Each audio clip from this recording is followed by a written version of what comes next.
देखिए ई का चतुर हो इनका से बड़ हिंकर लइका चतुर बा। हां मंगरा हमारा लइकवा में खुंदारवा में इनकर मंगरा लइकवा में दोनों में यारी बढ़िया बा। हां मंगरा ना रहे दिन टेलुआ रहे रे मासा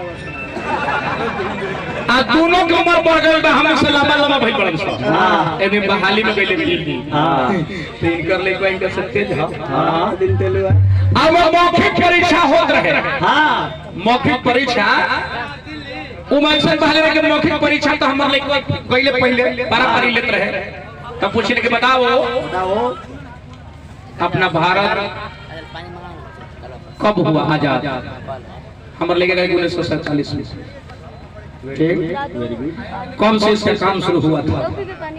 हमारा भारत कब हुआ आजाद? 1947। ठीक। आकाश में कितने तारे हैं?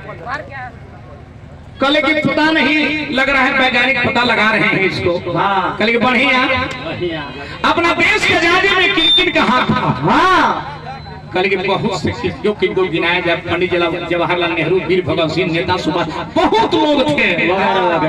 तो निकल के दिन कर ले पर तेजक देवलिया तक कान लगोले रहला। हां कि का पूछल और भीतर गइले न। हां भीतर गइले तो प्रश्न में बदल देलस। हां कहले कि तारा नाम क्या है? कानन है।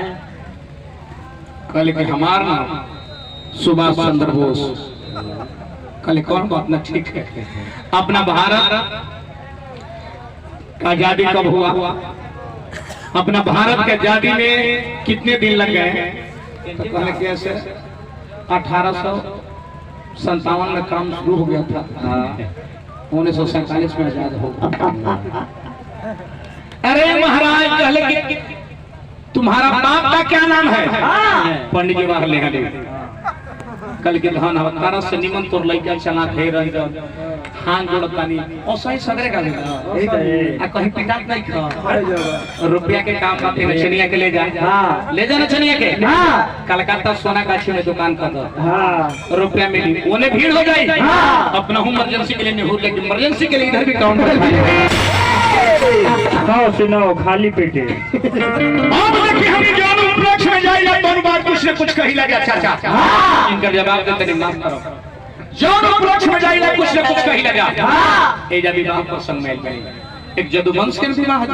हां ज्यादा क्या विवाह ना, तो जदुवंश के विवाह के कुछ तनी मनी हम हल्का सा कुछ हम कैसे कि काका का चाचा को